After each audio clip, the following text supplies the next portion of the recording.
सत्संगत जी, प्यार से कहना धन निरंकार जी। आशा करता हूँ सतगुरु माता जी की कृपा से आप सभी अच्छे होंगे, स्वस्थ होंगे। सत्संगत जी, आप जी के चरणों में बहुत ही सुंदर प्रेरणादायक कहानी विचार, जिसका विषय है सबसे बड़ा भक्त कौन होता है। तो आइए सत्संगत जी जानते हैं इस आध्यात्मिक कहानी के माध्यम से। सत्संगत जी, यह कहानी एक पुराने ऋषि की है जो सच्चे भक्त की खोज में निकल पड़ते हैं। वे कई राजाओं, तपस्वियों, साधुओं और गृहस्थों से मिलते हैं। हर कोई खुद को सबसे बड़ा भक्त मानता है, लेकिन ऋषि को जिसकी तलाश है वो कहीं और छिपा है। यह कहानी आत्मचिंतन, त्याग और सच्चे प्रेम की यात्रा है। बहुत समय पहले की बात है। हिमालय की कंदराओं में एक महान ऋषि निवास करते थे। ऋषि गालव वे भगवान विष्णु के अनन्य भक्त थे। एक दिन उन्होंने ध्यान में देखा कि भगवान श्री हरि उनसे कुछ कहना चाहते हैं। भगवान प्रकट हुए और बोले, गालव, तू वर्षों से मेरी आराधना कर रहा है। मैं तुझसे प्रसन्न हूँ, पर क्या तू जानता है कि इस पृथ्वी पर मेरा सबसे बड़ा भक्त कौन है? ऋषि ने उत्तर दिया, भगवान, वह तो आप ही जानते हैं, कृपया बताइए। भगवान मुस्कुराए, नहीं, यह तुम्हें स्वयं खोजना होगा। जाओ, पृथ्वी पर भ्रमण करो और उस सच्चे भक्त को पहचानो। ऋषि अपनी कमांडलू और डंडी लेकर चल पड़े। सबसे पहले वे हस्तिनापुर पहुँचे, जहाँ पर धर्मनिष्ठ राजा धर्मपाल राज करता था। राजा सुबह शाम पूजा करता, यज्ञ कराता और ब्राह्मणों को दान देता था। गालव ने पूछा, राजन, आप भगवान के भक्त हैं? राजा बोला, हाँ, मैं हर दिन स्मरण करता हूँ। मेरे राज्य में धर्म का पालन होता है। गालव ने देखा राजा की भक्ति आडंबर से भरा था। ग्वालर ने देखा कि राजा का भक्ति आडंबर से भरा था, अहंकार झलक रहा था।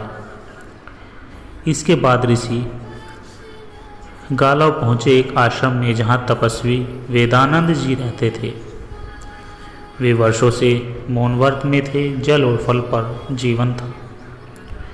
गालव ने पूछा, हे तपस्वी, आप भगवान के भक्त हैं? वेदांत बोले, मैंने संसार का त्याग किया है केवल ईश्वर को पाने के लिए। गालव ने देखा वहाँ भक्ति कम और तप का गर्व अधिक था। फिर ऋषि एक गांव में पहुँचे। एक बूढ़ा ब्राह्मण रोज मंदिर जाकर पूजा करता था। उसका शरीर जर्जर था, लेकिन भाव भरे थे। गालव बोले, आप भगवान को कैसे याद करते हैं? ब्राह्मण बोला, प्रभु ही मेरी सहारा है। जब भूख लगती है उनका नाम लेकर जल पी लेता हूँ।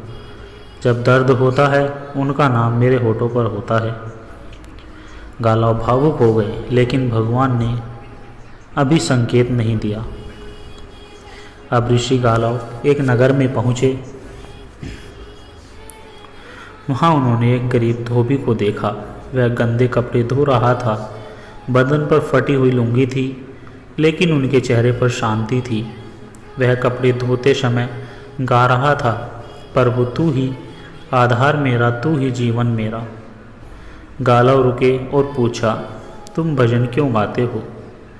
धोबी मुस्कुराया, महाराज, जब मैं अपने मालिकों के कपड़े धोता हूँ तो लगता है जैसे भगवान के वस्त्र धो रहा हूँ। जब किसी ग्राहक को पानी देता हूँ तो सोचता हूँ यह प्रभु स्वयं है। हर कर्म को मैं सेवा मानता हूँ। गालव स्तब्ध रह गया। इतनी निश्चल भक्ति उन्होंने पहले कहीं नहीं देखी थी। उसी क्षण भगवान विष्णु प्रकट हुए। गालव, यही है मेरा सबसे बड़ा भक्त। इसने भक्ति को कर्म में बदला।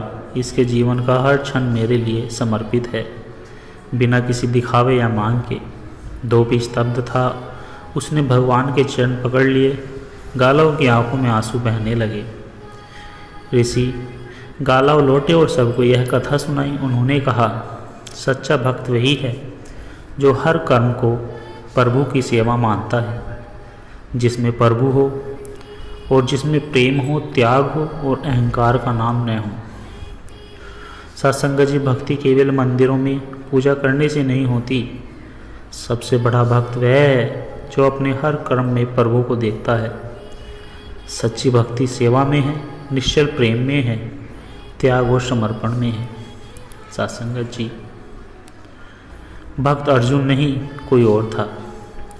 यह कहानी एक गांव के किसान रघुवीर की है, जो न तो पढ़ा लिखा था, न उसे शस्त्र आते थे, न शास्त्र आता था, न उसने कभी किसी बड़े मंदिर में पूजा की, लेकिन फिर भी वह भगवान का सबसे बड़ा भक्त बन गया। कैसे, आइए जानते हैं। रघुवीर एक गरीब किसान था, जिसका खेत बारिश के भरोसे चलता था। पत्नी गुजर चुकी थी, एक छोटी बच्ची थी जिसका नाम गौरी था। दिन भर मेहनत करता और शाम को नीम के पेड़ के नीचे बैठकर एक बात बोलता कि हे भगवान, आज तूने मुझे सहन शक्ति दी, तेरा धन्यवाद। गांव वाले उसका मजाक उड़ाते और कहते, कौन सा भगवान है तेरा जो तुझे दुखों से निकाल नहीं पा रहा है। रघुवीर मुस्कुराता और कहता, वो निकाल भी सकता है, पर शायद मैं अभी तैयार नहीं हूँ। एक दिन गांव में एक महान गुरु वशिष्ठानंद आते हैं। गांव में भारी सत्संग होता है। सभी उन्हें प्रणाम करते हैं, धन देते हैं, सेवा करते हैं। गुरुजी घोषणा करते हैं, जो भगवान का सबसे बड़ा भक्त है उसे मैं आशीर्वाद दूंगा, वो सब कुछ पाएगा। गांव के कई लोग सामने आते हैं। कोई कहता है मैं रोज़ पाठ करता हूँ, कोई कहता है मैंने मंदिर बनवाया, लेकिन गुरु मुस्कुराते रहते हैं। फिर आता है रघुवीर। गुरुजी, मैंने न तो भजन जानता हूँ न मंत्र, मैं तो बस हल चलाते चलाते भगवान से बातें करता हूँ। गुरु ने पूछा, तू क्या मांगता है भगवान से? रघुवीर बोला, कुछ नहीं, बस ये कि जो मैं सहूँ वो मेरी बच्ची न सहे। गुरुजी चुपचाप हो गए। एक बार गांव में भयंकर सूखा पड़ा। लोग भोजन के लिए तरसने लगे। रघुवीर के पास थोड़ा अनाज था। वह अपनी बेटी को आधा भोजन देकर बाकी गांव में बांटने चला गया। गुरु वशिष्ठानंद ने यह देखा। उन्होंने पूछा, तेरी बेटी भूखी रह जाएगी। रघुवीर बोला, अगर कोई और भूखा है तो क्या मेरी बेटी का पेट भरना सबसे ज़रूरी है? गुरु ने कहा, तू खुद को भगवान का भक्त कहता है। रघुवीर बोला, मैं तो बस एक मजदूर हूँ जिसने जीवन की खेती में भरोसा बोया है और भगवान को पानी समझा है। गांव में एक दिन अफवाह फैली कि रघुवीर के कारण गांव का भाग्य खराब है, क्योंकि वह भगवान से कभी कुछ मांगता नहीं। शायद यही कारण है कि भगवान नाराज है। पंचायत तय करती है कि या तो भगवान का सही तरीका अपनाओ या गांव छोड़ दो। रघुवीर मुस्कुराता है और गांव छोड़ देता है। जंगल में रघुवीर बच्ची के साथ एक टूटे मंदिर में रहता है। रोज़ खुद खाना नहीं खाता, लेकिन एक रोटी पक्षियों को देता है। बच्ची बीमार हो जाती है। रघुवीर भूखा रहकर उसकी सेवा करता है। एक रात जब बच्ची की सांसें टूटने लगती है, रघुवीर पेड़ के नीचे बैठकर पहली बार रोता है, हे भगवान, मेरी भक्ति अधूरी थी तो तू सजा दे, पर मेरी बच्ची को मत ले जाना। तू ले ले सब कुछ, बस उसे ठीक कर दे। अचानक आकाश में तेज प्रकाश फैलता है। एक दिव्य पुरुष प्रकट होते हैं जो स्वयं को भगवान कहते हैं। रघुवीर, अच्छा तू सच्चा भक्त बना। जब तूने पहली बार अपनी पीड़ा से ऊपर उठकर किसी और की पीड़ा को प्रभु से जोड़ दिया, वही तेरा समर्पण संपूर्ण हुआ। बच्ची चमत्कार से स्वस्थ हो जाती है। भगवान कहते हैं, तूने न कभी मांगा न कभी रोया, फिर भी तुझे सब कुछ मिल गया।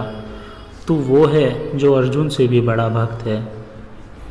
गांव वाले शर्मिंदा होते हैं। गुरु स्वयं कहते हैं, सबसे बड़ा भक्त वह नहीं जो घंटी बजाए, बल्कि वह है जो संकट में भी सेवा करे, त्याग करे और भगवान पर अंधा विश्वास रखे। रघुवीर फिर गांव में रहता है, पर अब वो केवल किसान नहीं बल्कि गांव का प्रेरणा पुरुष बन गया। सत्संगत जी, भक्ति की गहराई मंत्रों में नहीं मन में होती है। जो खुद पीड़ित होते हुए दूसरों के लिए प्रार्थना करता है वही सच्चा भक्त है। भगवान से जुड़ने का सीधा साधा मार्ग है सेवा, त्याग और विश्वास। सत्संगत जी, आत्मा का सच्चा प्रेम। सत्संगत जी, है कहानी एक महान संत की है जो अपने 3 शिष्यों की परीक्षा लेते हैं कि कौन है सबसे बड़ा भक्त। परीक्षा ऐसी जो किसी को दिखाई नहीं दे, मगर आत्मा को झकझोर दे। इस यात्रा में 3 शिष्यों को संसार, मोह, त्याग और अंत में आत्म प्रकाश की ओर बढ़ना होता है। कहानी में अंततः स्पष्ट होता है कि सबसे बड़ा भक्त कौन है और क्यों। हिमालय की गुफा में रहते थे जिनका नाम संत निर्मल दास था। वे बाल काल्य से ही आत्मज्ञान में रमे हुए थे। उनके 3 प्रमुख शिष्य थे जिनका नाम सूरज, माधव और रेणु था। सूरज ध्यान और योग में प्रांगत थे, माधव पाठ और पूजा में निपुण थे और रेणु मौन सेवा और चुपचाप प्रेम में लीन थी। एक दिन संत ने तीनों को बुलाया और कहा, भगवान स्वयं मुझसे पूछते हैं सबसे बड़ा भक्त कौन है, पर यह उत्तर मुझे नहीं, तुम तीनों को खोजना है। सूरज बनारस जाता है, वहाँ वह गंगा किनारे बैठकर गगन ध्यान में लीन हो जाता है। वह सोचता है, जो भगवान को भीतर तक देख ले वही सच्चा और सबसे बड़ा भक्त है। माधव काशी में कई मंदिरों में पुजारियों से मिलता है, शास्त्र पढ़ता है, संस्कृत के स्रोतों का उच्चारण करता है। भगवान को सही विधि से पूजन ही सच्ची भक्ति है। रेणु के पास गांव में चला जाता है। रेणु पास के गांव में चला जाता है। वहाँ वह बीमारों की सेवा करता है, वृद्धों के चरण दबाता है, अनाथ बच्चों को भोजन कराता है। हर बार कहता है, इसमें ही तो भगवान है। तीनों शिष्य कुछ महीनों बाद गुरुजी के पास लौटते हैं। सूरज बताता है कि तपस्या से दुबला पतला हो गया, लेकिन अभिमान झलकता है। गुरुदेव, मैंने ब्रह्म को भीतर देखो, मैं ही ब्रह्म हूँ। माधव बोलता है, उसके पास मंत्रों का ज्ञान है, लेकिन वह दूसरों को तुच्छ समझता है। मैंने सैकड़ों पाठ किए, ईश्वर को रिझा लिया। रेणु बोलता है, वह चुपचाप गुरुदेव के पांव दबाने लगता है। जब गुरुदेव पूछते हैं तो कहता है, मैं किसी को भगवान समझ बैठा, किसी को नहीं, पर मैं सब में प्रेम कर बैठा। शायद वही मेरी भूल है या मेरी भक्ति।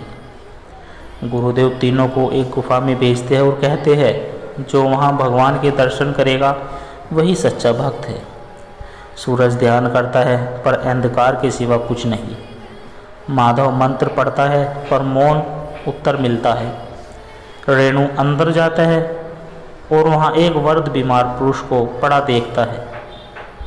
वह उसे उठाता है, पानी देता है और कहता है, प्रभु आप यहाँ तक गिर पड़े, चलिए मैं सेवा करूँगा। वह वृद्ध पुरुष मुस्कुराता है और रूप बदलकर भगवान प्रकट हो जाते हैं। रेणु, तूने मुझे देखा नहीं, मुझे जिया है। तूने भक्ति को कर्म नहीं प्रेम बना दिया। तू ही मेरा सबसे बड़ा भक्त है। गुरुदेव तीनों शिष्यों को बुलाकर कहते हैं, ध्यान में अहंकार आ जाता है, पूजा में पंडित्य आ जाता है, लेकिन सेवा और प्रेम में केवल आत्मा होती है जो निष्कलंक, निर्दोष और पूर्ण होती है। सबसे बड़ा भक्त वह है जो भगवान को मंदिर में नहीं, दुखी के आंसू में देखता है, जो शास्त्र नहीं, आत्मा से संवाद करता है। सत्संगत जी, भक्ति केवल ध्यान मंत्र या पूजा तक सीमित नहीं है। सेवा और निष्काम प्रेम ईश्वर तक पहुंचाने का सबसे सीधा मार्ग है। सबसे बड़ा भक्त वह है जो अहंकार नहीं, आत्मा से जुड़ता है। सत्संगत जी, प्रकाश की खोज। 7 सम्राटों पर विजय प्राप्त करने के बाद भी राजा अमित वर्मा की आत्मा अशांत थी। उसने जीवन में सब कुछ था, सत्ता, वैभव, यश, पर भीतर एक खालीपन था जो किसी युद्ध से नहीं भरा जा सकता था। रात्रि का समय था, महल में नृत्य संगीत चल रहा था, पर राजा ध्यान मग्न बैठे थे। उन्होंने अचानक अपने मंत्रियों से कहा, क्या तुम में से कोई मुझे मेरी आत्मा दिखा सकता है? सब चुपचाप रह गए, किसी के पास कोई उत्तर नहीं था। तभी एक वृद्ध दरबारी बोला, राजन, एक संत है हिमगिरी के पास जिनका नाम अजय बाबा है। वे प्रश्न का उत्तर नहीं देते, पर उत्तर खुद बोल उठता है, उनसे मिलिए।